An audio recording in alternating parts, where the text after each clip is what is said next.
সম্পূর্ণ কৃষির উপর নির্ভরশীল আস্ত একটি গ্রাম এখন চরম দিশেহারা। গ্রামের বুক চিরে বয়ে চলা নদী একে একে গিলে খেয়েছে মানুষের বাড়িঘর, ভিটেমাটি ও চাষের জমি। শুধু তাই নয়, চাষাবাদের সবচেয়ে জরুরি সেচ ব্যবস্থাও প্রায় সম্পূর্ণ ধ্বংসের পথে। বামফ্রন্ট আমলে তৈরি যে সেচ পরিকাঠামো ছিল চাষিদের একমাত্র ভরসা, তার যাবতীয় সরঞ্জামও এখন নদীগর্ভে। বহু বছর আগেই আধুনিক সেচ যন্ত্রাংশ প্রায় 400 একর কৃষিজমি নদী গ্রাস করেছে। জলের তলায় তলিয়ে গেছে জলসেচ প্রকল্পের যাবতীয় যন্ত্রাংশ।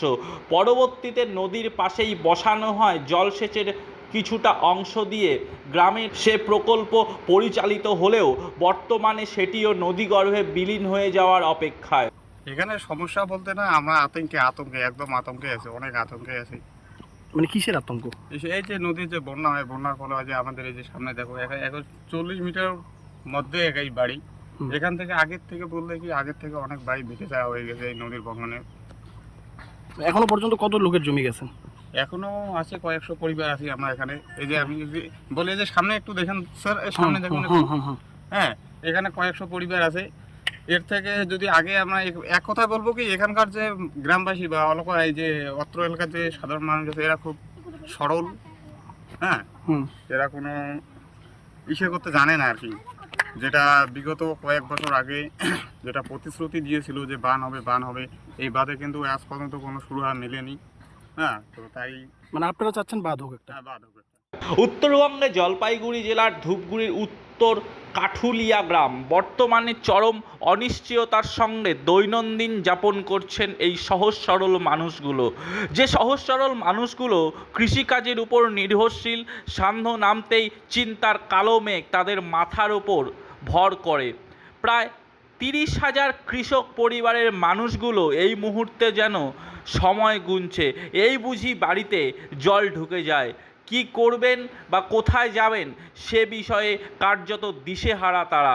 তাদের গ্রামের ভেতর দিয়ে বয়ে চলা খরস্রোতা নদী এই মুহূর্তে ভয়ঙ্কর রূপ আকার ধারণ করেছে, যা গিলান্ডি নদী নামেই পরিচিত। মুহূর্তে মুহূর্তে রূপ বদলাচ্ছে সেই নদী, ধ্বংস করছে বিঘার পর বিঘা জমিকে। কি সমস্যা এই যে নদীর পাড়ে আপনারা রয়েছেন, এক প্রচুর ভাঙ্গন, কি বলবেন? নদীটা তো মনে কর ভেঙে যাচ্ছে, আর এইখানে তো মনে কর বাড়ি ঘর আছে। এই যে যখন মানে বৃষ্টি হলে কি হয়? বৃষ্টি হলে কি সে সব এগুলো ভেঙে যাচ্ছে, আর এই মনের ভিতরে একটা ভয় আছে। বাড়ি তো পাশেই? বাড়ি তো পাশেই আছে। আচ্ছা, মানে কি বাঁধ হলে ভালো হয় নাকি? বাঁধ হলে ভালো হয়। কি নাম আপনার? কবিতা। ইতিমধ্যে 40 বিঘা জমি প্রায় নদী গর্ভে চলে গিয়েছে। একদিকে ভিটে মাটি কৃষি জমি হারানোর ভয়, অন্যদিকে চরম দিন সংকটের মধ্যেই দিন গুজরান করতে হচ্ছে তাদের। এর আগে বিধায়ককে বারবার জানিয়েও কোনো রকম কাজ হয়। তবে বর্তমানে গোটা বিষয়টি নিয়ে নতুন সরকারের ধূপগুড়ির বিধায়ক নরেশ রায়কে বিষয়টি জানানো হলে তিনি দ্রুত ঘটনাস্থলে গিয়ে সরজমিনে তদন্ত করেন এবং ইরিগেশন দপ্তরকে সমস্ত বিষয়টি খতিয়ে দেখে অতি দ্রুত সমস্যার সমাধান করবার আশ্বাস দিয়েছেন। এখানে আমাদের উত্তর কাটুলিয়া 15 নং বুথে আমাদের আড়ালাই সেন্টার স্কিম আছে। এই স্কিম বহুদিন থেকে চলতেছে, কিন্তু এই স্কিম আগে যে ঘরটি ছিল সেটি নদী গর্ভে চলে যায়। আচ্ছা, কিন্তু বিগত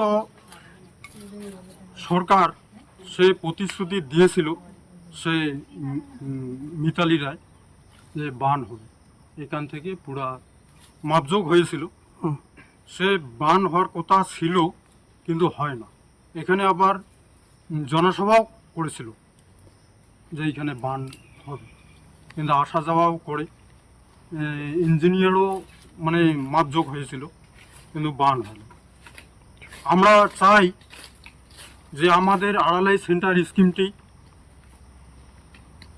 যাতে ঠিকঠাকভাবে থাকে, বান হয়, সেটা সরজমিন তদন্ত করে আমি এমএলএ নরেশ রায় এবং এমপি জয়ন্ত রায় তাদেরকে আমরা আহ্বান করব এই আড়াইলি সেন্টারের সরজমিন তদন্ত করে বানের ব্যবস্থা করে দেবেন। ব্যবস্থা করা হয়। কি নাম আপনার? বিধানচন্দ্র।